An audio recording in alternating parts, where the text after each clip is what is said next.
inflict due to the way our industries and businesses are run. Government and industry must work as partners in this venture to make sure that pertaining to deployment of new technologies, development of new infrastructure, and reduced industrial growth is a major objective in the near, medium and long term. With policy of natural and bio-based materials is the need of the hour, which would be carried out in this summit. A very good morning again, and hope that we all have a very interactive. I am the Chief Marketing Officer of HIT in India. Many thanks to ASSOCHAM for organizing this platform. When ASSOCHAM invited us to be a part of this initiative, we readily agreed to it because sustainability is our core commitment. Sustainability is at the heart of everything we do. I'm going to cover 2-3 different angles or dimensions in today's presentation. The background and challenges, our eco-strategy for 2030, the sustainability initiatives we've undertaken, and a very important dimension which we have recently launched is industry's first net zero solution. I'll cover that as we move along. So when you look at the overall ecosystem, it's very heartening to know that around 58% of Fortune 500 companies have net zero goals by 2050. And some of them may be pertinent to climate laws and policies. Some consider supply chain climate risk as a major factor to look at. But the key thing is, and which is I want to call out here, is 40% millennials in today's world, they say that they will earn less to work at a sustainable company. It's a very, very important fact to note. So if I look at the ecosystem, okay, and this is as per McKinsey, it's a $9.2 trillion is what a net zero economy looks like. And only 6% of open jobs on LinkedIn require ESG goals, okay, which is a very, very small number. I'm sure it's going to catch up. And the other thing of worry is 9% of the companies are the ones who can effectively measure carbon emissions, which is also a very great concern for all of us. So we are underfunded, under-resourced, and discounted. So let us be aware of the stark realities as we move along. Which is very, very important. What are we doing on the climate change and the preservations of the Earth's ecosystem? Firstly, I would like to thank ASSOCHAM for inviting me all the way from Delhi to speak to you on a topic which I'm not as professional as some of my colleagues sitting over here are. As I take care of CSR, I'm a brigadier from the army, that too from the hardcore infantry guy. But it's a pleasure to meet and chat with some of you before the conference started. And I was wondering why the conference wasn't starting. Because I had people from semiconductors, I had people from the government sector, the non-government sector, people from the academia. And I was very delighted to have this interaction and understand what is important is on the ground level. What is important is what are we doing? And from Cidade Stainless Limited, group of companies which I represent, which is part of the OP Jindal Group, one of the largest steel and stainless steel and power companies in India and across the world. I stand before you to talk on a subject which is close to my heart and exclusively on sustainability, which lends towards net zero, which lends towards the very summit that we're talking about, which lends towards SDG 11. Lots that have been spoken and lots will continue to be talked of. Whether it was Kyoto Protocol, Montreal, or whether it was COP26 or 27. Whether it was to do with the MDGs, translated to SDGs. On the ground, what is happening is important. That's what is relevant. Can we demonstrate with the carbon dioxide submission, capture and sequestration? Or do we want to just talk in the conferences? It is very important to actually demonstrate where we have been able to save the carbon dioxide emissions. It's very important for us to understand that together collectively, we've got to talk on certain technologies which are new and not so new, but they are totally monopolized a country like China. That's where you get the imports from, whether it's a screen over here, what goes into the manufacturing processes, is all to do with sustainability, it's all to do with reduction of carbon dioxide emissions. I will speak a bit on that too. I've got no presentation. When I go to speak across the world, with the United Nations, I've spoken at the United Nations at Geneva, I've spoken at New York, or across the world in many, many geographies. I keep talking about this very important principle of connecting with the communities with head and heart.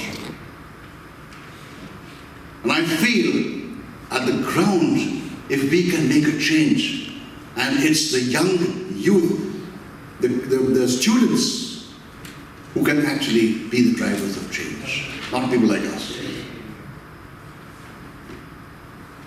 In Jindal Stainless Limited, we have taken the fact that by net zero 2050, like as you alluded to, Mr. Roy, most of the companies are talking about it. The government of India says India will go net zero by 2070. But the processes are very slow. You know, during the COVID period, Vietnam came up with 8 gigawatts of solar and RE. Just in a year and a half. Vietnam. India managed 1.3% of inclusion. Why? How serious are we of actually changing the processes in our own plants? We've got the largest integrated stainless steel plant in the world at Orissa. In a place called Kalinganagar, if you guys have heard of it, where you have all the big corporates, Tatas, Jindals, Neelachal Ispat, Visa, you name it.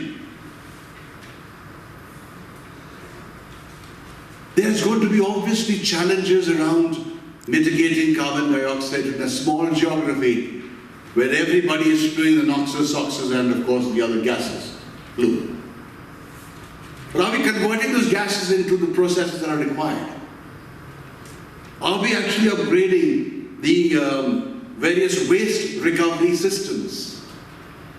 It needs a lot of investment. And we at Jindal Stainless Limited have taken a commitment of improving these very waste recovery systems in our own plants so that, the carbon dioxide emissions are reduced. And I'll just quote you a figure. With this process, the carbon saving in last year was 58,582 tons. I don't know how they got the 82 part of it, but they must be pretty accurate. Tons of CO2 that was saved. And the year 2022-23, the projected is something about 36,383. That's the demonstration I'm talking about. That's one step. Besides, of course, JSL having, of course, in compliance with the emissions of the Central Pollution Control Board and the 35 other pollution control boards of the state. The other part is that with the 50% commitment of India of RE power in its power mix for the year 2020 by 2030, we've aligned it with the government of India and the RE portfolio by 60% of the total power consumption will be with RE. You must have heard last week there was this dialogue, this MOU signed, a partnership with Renew Power. JSL has signed up with Renew Power to set up a 300 megawatt RE power in the plant in Orissa, which is going to be a mix of solar and wind. That's for captive power. Now captive power, we've got two major fossil fuel captive powers. The power stations which are spewing all these noxes and SOxes, but besides that, we're also using the flue gases for our own boilers. But that will be replaced with this. We've also started off with our solar water pumps in the communities. We've opened up in a reservoir, and you know what a reservoir is, huge for a steel plant. On that we've got floating panels, solar panels, which are again giving you X amount of carbon dioxide emissions are being saved. And with that kind of an activity, in addition, we have reduced The specific energy consumption compliance with the performance, achieve and trade tax regime set by the government. The ENCON projects, last year we saved 16,176 tons of CO2, and in this current year it's going to be 42,126. Now this is after doing an impact assessment. Going net zero is something which is not an option for anyone to think whether we want to do or not, but it is something we have to do. And what I'm going to talk today is how Reddington Solar can help the industry achieve some portion of it by going green with solar. So these are the product portfolio of Reddington as a group, right from PC laptops, servers, security systems, surveillance systems, digital printing, 3D printing, to even Google Cloud services. Everything comes with Reddington. And Reddington today deals with over 290 plus brands, and we have around 40,000 partners across India, and we handle around 4 lakh shipments daily. So that is the volume at which Reddington works. And these are some of the brands which we represent, and most of the brands which we represent, we are either number 1 or number 2 for them, and these brands as well are like number 1 or number 2 in their own domains. Today everyone needs electricity, and everyone also now with the rising cost of electricity, everybody is now also looking at ways how to reduce the electricity bills. And like you all know, recently there is Rajya Sabha has passed that new amendment to the Electricity Energy Conservation Act. So where it now any industry with sanction load of more than 100 kilowatt is now mandated to use renewable energy sources, and even large housing complexes, residential complexes where the connected load is more than 100 kilowatt, they are now mandated to go solar. And for industry today, electricity is a major cost. Like it was not like a decade ago where your cost of electricity was low and almost negligible in your product cost. Today, when whatever product or service you are offering, electricity cost is a major cost head. And by going solar, you can reduce on your electricity cost, which can basically increase your bottom line, your profits. So money saved is money earned. Not you just don't need to sell products to make money, but you can also make money by saving on what you are spending, where you could easily generate the electricity from sunlight, which is abundantly available. And by going solar, Reddington can help you go solar, which will not just help you to save money, but also be an active partner in saving the environment. Organizing this summit and inviting me here also to have some words with you. Basically, my discussion was scheduled yesterday, but due to some urgency, I was not able to meet yesterday, and that's why today I asked them to give me some time, and definitely it is a nice place to hear you all, Dr. Sagar and all the dignitaries who are at the dais and in front of me. This is really a good opportunity to discuss on net zero transformation in industries. This is the topic of today, but yesterday it was suggested to have a talk on sustainable infrastructure. So I tried to connect both the subjects because both the subjects are connected to each other. And here, when we are talking about either solar power or about entity solutions, which they have suggested, even in that one solution, they mentioned about the huge investment part, 9.2 trillion, and the figure was so big in upcoming years that it looks almost impossible to achieve the target in next 8 to 10 years. So government is now functioning in this direction and come up with some new schemes through which we can have some partnership with our industries, and that is the main goal for coming here to invite you all here. Basically, here I am hearing from industry partners that what they are doing here. the major core factor is that whether our industries are able to reach to the last connecting, the last mile person, and whether they have a knowledge about this rare earth elements or not. See, we are all using nowadays smart mobiles, but nobody even knows about that how many rare elements are now in use for manufacturing of this one mobile at all. So there is a big gap. So we have to part that big gap with our new policies or say approach to the last connecting person. Here, in this era when we are working on ease of doing business activities, where we are trying to cut down the possible time frame there, and government is now working very hard, and our status of our country is also bring down in under 10. So it is a huge opportunity to work along with the government in ease of doing business as well as in ease of living sector also.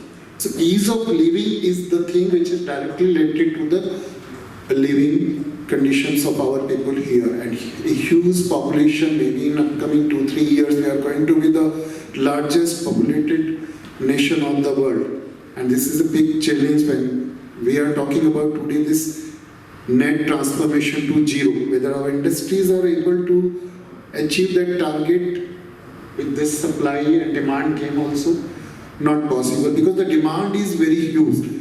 So major focus of our industries are towards providing the supply to the market, not related to this net transformation. But now if we join hands together, definitely we can achieve this target by 2030, 2040, whatever, because government of India is already assured to achieve this target by 2070, as you have mentioned here. So this is the time when we have to start thinking, how can we take up our activities towards this? I suggest we have to start working for the ease of core planning areas also. The missing part is that the planning part, because in past 10 to 12 years we have seen a huge change. Now from government side also we are thinking about all the solar activities, all those activities which actually in the related fields, the major areas in the transport, this urban transformation, and further in this agriculture area also. But if we don't connect all those activities together, we will be not able to achieve the target. So we are talking about this subject, that how can we achieve in industries. That can be a possible thing here, but to achieve such target we have to be very sincerely hard work, and we have to join hands together. From government side, I suggest, I even discussed also earlier, that we should come up with this planning area. Industries should come up with some planning part also. They have to invest in research field, and they have to suggest something to government that okay, by taking action in this particular field, we can go ahead. So this is a core area. Like here we are sitting in Goa, and Goa, I can say, because looking after the urban development, the waste management part which I am looking and which you are talking about, here also we have some missing points. So why do not we start thinking from that part? Here we have waste to energy plants, we have some waste to energy solutions, but still we are not matching that thing, and the results we can see in the fields here also. Now it is the high time when we have to think about the green industries as well as about some recycling industries in our area. So this is a good solution if we start thinking about point to point, means A to Z solution in particular field. If our industries we call to invest in those areas and they happily come with us, definitely we can achieve this net zero transformation in our industries also. Friends, I don't want to say more about this, but this is the right time when we have to bridge the gap, and I suggest ASSOCHAM partners to come forward, suggest something in the research and development area. Because I visited 2 years back Kalinganagar also, where I found all big setups there. But the living conditions of local people is at the marginal level. The problems are at the ground level. Now, if we think that, okay, government is only responsible for providing all these facilities to our local people, we will not able to achieve our net zero transformation goal.